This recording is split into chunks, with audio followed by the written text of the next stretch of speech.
For more years than he might care to admit, Mike DeNardo has been cracking the mic at radio stations from the city to the shore. He actually started his news career in newspapers with bylines in the Courier-Post, Journal, and Record Breeze, all while attending Temple University. There, he was assignment editor and news director for WRTI Radio. And with a degree in broadcast journalism, Mike became a reporter and anchor at WSSJ in Camden, and later for Atlantic City's WIIN Radio, where he covered the casino industry. He also worked as a stringer for the Mutual, Associated Press, and CBS radio networks, but he's best known for more than 35 years for these call letters. Mike DeNardo, KYW News Radio. That lockout often follows stories about education, but DeNardo's versatility in the field makes him the utility player at News Radio. Sometimes the field actually is. On their feet here at Citizens Bank Park. Like in 2008, when he called the final out of the Phillies World Series championship on KYW. Swing and a miss!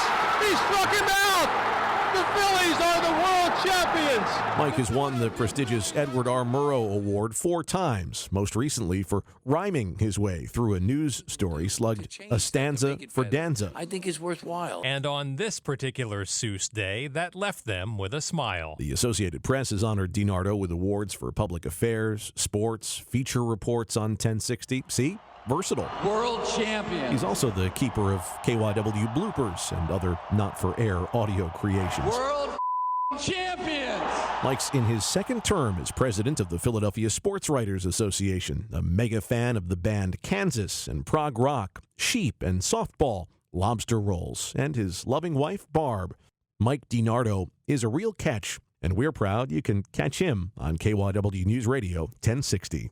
Please welcome Mike DeNardo into the Broadcast Pioneers Hall of Fame.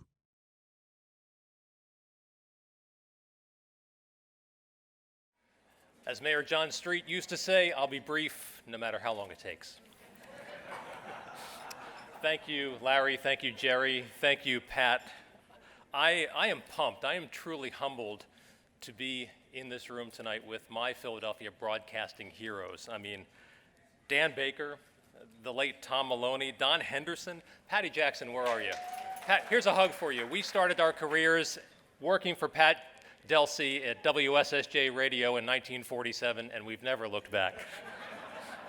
Walter Perez, Preston and Steve, you guys, you're all my heroes, and it's a blast just to be in the same room with you, yeah. My sisters are here tonight.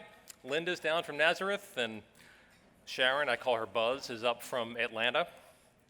I wish my late parents could have been here to be here tonight. My dad would have thanked the broadcast pioneers for honoring his son. And my mom would have said, well, that's nice, but why aren't you honoring Steve Keeley from Fox 29?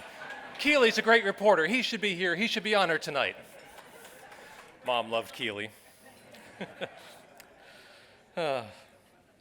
Before I go on, I have to thank my incredibly wonderful wife, Barbara. She's been my rock for more than 30 years. She's endured way too many 2 a.m. wake-up calls, and I couldn't have done it without you. I schlep news for a living, but she's a nurse, and she saves lives for a living, and that really, I love you, and thank you. I also want to recognize and thank my radio wife, Lynn Adkins. We've known each other forever. And one of my favorite people on the planet, Melanie Armstrong. Thank you. You guys have given me much love and support over the years.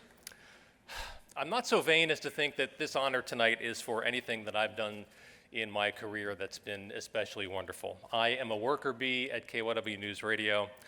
I have just shown up for work every day for the last 37 years, and the good people at Group W Westinghouse and Infinity and Viacom and CBS Radio and now Entercom have let me in the door to do my job.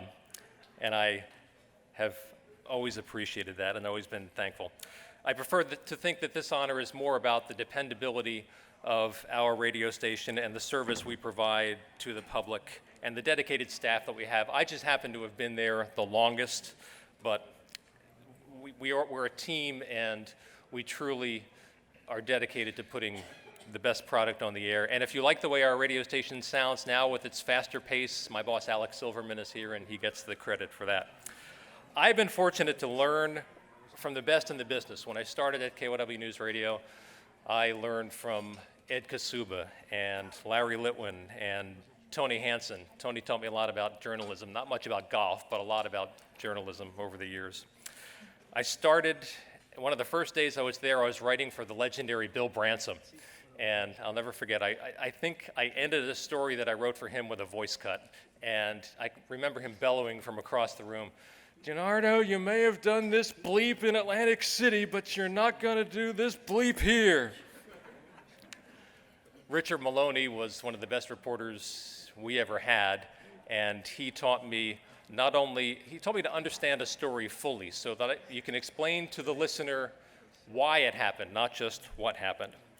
Over the years, I've been truly blessed to have soaked up so much knowledge from all of those I respect so much, and I bet you think, now this is where I'm going to say, and now I give it back to the younger generation. Well, I do. I try to set an example in the newsroom, but what I really want to say is that I continue to learn from our younger generation of reporters at KYW News Radio. I mean, they're amazing. Kristen Johansson, Tom Rickert, Ian Bush, you heard his voice on that amazing video. Holly Stevens, Tim Jimenez, Tim McLaughlin, I could go on, but I am inspired by the younger reporters on our staff every day. And as much of an honor as it was to work with the Bill Gransoms and Dick Covingtons of the world, I am equally privileged to work with the best broadcast journalism has to offer in the present right now. And so on this night, I want to share this honor with all of my colleagues. Every day they continue to inspire me with their creativity and quest for fairness and their dedication and their empathy. I may be standing at this podium right now, but I assure you many more of my news radio colleagues will be at this spot in many years to come because they deserve to be. Thank you very much.